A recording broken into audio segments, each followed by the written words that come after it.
It's December 18th, 2025. This past Tuesday night, we're in Pomona Plaza, east of Los Angeles. It's a miserable, rainy night. Usually, this place is deserted, but tonight, behind an unassuming fountain, a small, nervous crowd has gathered. Surrounded by ugly construction fences, an auctioneer is reading from a list in a hushed voice. That scene, it sounds like they're liquidating some bankrupt small business. Just picking over the scraps. Quite the opposite. This might be the most expensive and arguably the most absurd auction in California history, because the item on that list is one of the most famous private estates in America, Casa Encantada, and its owner, none other than the man whose name once rang out across Wall Street and Hollywood, Gary Winnick. Gary Winnick? Wait, didn't he pass away 2 years ago? I remember him being practically a god in the 90s. The richest man in Los Angeles. The news always talked about his donations, millions to the LA Zoo, millions to everything. Even President Clinton was a regular guest at his house. Exactly. But on that rainy night, his widow, 79-year-old Karen Winnick, had her lawyers fighting for their lives in court, filing for an emergency stay of execution. Because if that gavel fell, this former queen of LA society wouldn't just lose the home she's lived in for 20 years. As she put it in her own court filings, she could be left destitute. Hold on, from a net worth of $6.2 billion to destitute? What on earth happened in between? Even if you're burning cash, a fortune like that should last generations, right? That is exactly the story we're telling today on Phantom Wealth. This isn't just a story about spending. It's a horror story about how modern leverage can swallow even the biggest fortunes whole. To understand it, we have to go back to that crazy Gilded Age and a hallucination that made everyone think they were rich. All right, take us back to the start, Adam. How did Gary Winnick make his money in the first place? Gary started at the very top. In the 70s and 80s, he was at the legendary Drexel Burnham Lambert, and his mentor, the junk bond king himself, Michael Milken. Wow, the wildest era of Wall Street. Right. Gary was Milken's protege, and the core philosophy he learned was this: money doesn't need to actually exist. You just need the promise of it. In 1997, Gary took that idea to the extreme. He founded a company called Global Crossing, promising to lay fiber optic cables across the ocean floor and connect the whole world. Sounds like a great internet vision. The vision was great, but the way they made money, that was magical. At that time, Gary was accumulating wealth faster than Rockefeller or Bill Gates. In less than 2 years, his paper net worth hit $6.2 billion. Do you know how crazy it got? How crazy? In 1999, the LA Times ran a story. Gary had given his housekeeper some pre-IPO stock. When the share price exploded, she became an overnight millionaire. The article had this biting line: "Now, the housekeeper needs to hire a housekeeper of her own." That is the perfect caption for that era. Even the help had help. Gary must have been on top of the world. He thought he was a god, but in reality, a lot of Global Crossing's revenue was fake. Gary pulled a little accounting magic trick called capacity swaps. For our listeners who aren't CPAs, can you break that down? Basically, it's passing money from your left hand to your right. Say I'm Company A and you're Company B.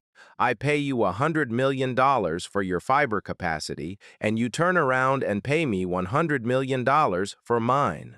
On the books, we both just made $100 million in revenue. Stock price goes up, but in reality, neither of us has a single extra dime in the bank. I get it. You're using a future illusion to pump up today's valuation. Exactly. And even though Global Crossing went bankrupt in 2002, leaving a massive mess, Gary had already cashed out $730 million in cold hard cash before the bubble burst. He thought he was safe. So, he set his sights on that legendary house on top of the hill in Bel-Air. The one being auctioned now, Casa Encantada? Yes, Gary grew up on Long Island. His mom was a designer. He had this deep Great Gatsby complex. When he first visited that estate in 1988 for a fundraiser for President Bush, he was stunned. 8.5 acres, 40,000 square feet. Standing in the garden, you look down on all of Los Angeles. So the moment he got rich, he bought it? In 2000, he paid $94 million for it, broken the record for the highest home price in America at the time. But buying it was just the entry fee. The renovation was the real money pit. How bad could it be? The man had a perfectionism that bordered on paranoia. He hired star architect Peter Marino. 250 workers on site every day for 2.5 years. Just one example. The dining room walls. He didn't want paint. He flew in 8 artisans from Paris to LA to apply this specific Japanese lacquer finish. It took them months. My God, if a chip of that paint fell off, it would probably cost more than a car. It gets better. He wanted to bring back the original custom furniture the estate had decades ago. He scoured the globe, buying pieces back at a premium. In his study, he hung a portrait of George Washington, commissioned by Benjamin Franklin himself. This house wasn't a home. It was Gary's palace. But Adam, I have a question. A palace like that, the upkeep must be insane, right? If his company went bust, how did he afford to keep the lights on? That's the key question. Just the property taxes, maintenance, gardeners, security, that's millions a year. And after 2002, even though Gary had that $700 million nest egg, he didn't stop. He thought he could build another empire. But his later investments, streaming service Kello, Smart Ink company T Plus Inc., were all thunder and no rain. Or worse, massive losses. So the income is drying up, but the expenses are astronomical. Right. But to keep up that facade of being the king of LA, he refused to downsize. He'd go to Hillcrest Country Club with a huge entourage, order everything on the menu, and always pick up the check. Because he believed in the rule he learned from Milken: reputation is capital. As long as people think you have money, you can still borrow money. And that is the prelude to the tragedy.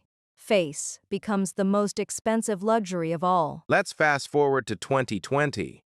On the surface, Gary Winnick is still up on the hill in Bel-Air, living the billionaire life. But inside, he was running on fumes. Why? What happened to the hundreds of millions he cashed out? Burned. Gone. After Global Crossing, he kept swinging for the fences. Gello went bankrupt and got him sued for fraud in 2022. T-Mobile was suing his company for running a criminal scheme, asking for tens of millions. He needed cash everywhere, and the well was dry. Wouldn't the banks help? Banks had slammed the door in his face long ago. On Wall Street, once your name is mud, the legitimate money dries up.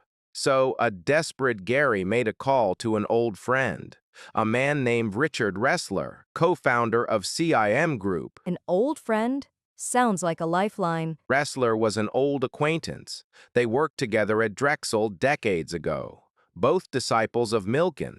Ressler agreed to lend him money, start with $100 million, but he didn't throw him a life preserver. He handed him a loan-to-own agreement. Loan-to-own? What does that mean? Simply put, the goal of the loan isn't to earn interest. It's to wait for you to default so they can legally seize everything you put up as collateral. It's a hunt, targeting the rich. CIM set a floating interest rate with a floor of 9.55%. Good Lord! In 2020, interest rates were practically zero. 9.55% is loan shark territory. It wasn't just the rate, it was the collateral. For this money, Gary mortgaged the Bel-Air estate, the Malibu beach house, the New York apartment, and not just the real estate. Every painting, every antique rug, even the furniture in his study was on the list. He literally pushed all his chips into the center of the table. There's a detail here that will make your skin crawl. Buried in that long list of collateral was a personal item, Karen Winnick's wedding ring. What? He mortgaged his wife's wedding ring? Did Karen know? Karen swore in court later that she had no idea. She said Gary handled the finances and I trusted him implicitly. Imagine that. You think you're the grand dame of LA society, living in the most expensive house in the country. Meanwhile, your husband has pawned the ring off your finger just to keep the lights on. My God, that is insane. It just shows how desperate Gary must have been. He probably thought it was just a bridge loan, that he could turn it around, but he severely underestimated the risk. When the Fed started hiking rates like crazy, that interest exploded like a snowball rolling downhill. It became a noose. And his old friend Wrestler, he was just holding the contract, patiently waiting for him to fall. That is brutal. On November 4th, 2023, Gary Winnick died suddenly. He was 76. He went quickly, leaving the mess behind him. What about that $200,000 settlement I heard about? Oh, that was 2 weeks before he died. That fraud case with Kello, he could have settled it for just $200K. For a billionaire, that should be pocket lint, right? But his lawyer admitted in court later, Gary literally didn't have the cash. His estate at that moment was technically underwater. So, when he died, he was actually broke? Technically, he was insolvent, and the moment he was gone, CIM Group showed its teeth. They demanded full repayment of the $150 million debt immediately. Karen finally woke up. She realized she wasn't inheriting a billion-dollar empire. She was facing eviction by her husband's old friend. How is Karen fighting back in court? She's playing hardball. She's accusing CIM of fraud, claiming this was a setup designed to steal a $250 million estate from the start. And in the court filings, she used that word that cuts deep. She said if the auction proceeds, she will be left destitute. Destitute used to describe someone living in a $250 million mansion. That word is surreal. That is the truth about modern wealth we're talking about today. Sarah, look at those numbers on the Forbes list. So often, they're smoke. They're tied up in illiquid assets, stacked on top of layers of leverage. Gary Winnick spent his life proving what it means to be asset-rich, cash-poor. When the wind is at your back, leverage lets you buy the world. But when the wind changes, or when you're gone, leverage becomes a noose. Yeah, look at Casa Encantada. Its first owner committed suicide. Gary died in debt. That house is like a cursed beast, swallowing everyone who tries to own it. For now, the auction at Pomona Plaza has been paused.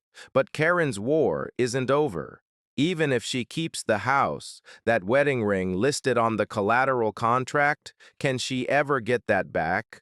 Only God knows. This story is just haunting. It tells us that whether you're in a slum or in Bel-Air, if you can't face your real financial reality, you can't hide from the repo man forever. Exactly. Thanks for listening to this episode of Phantom Wealth. If you liked this story, let us know in the comments. I'm Adam. And I'm Sarah. See you next time.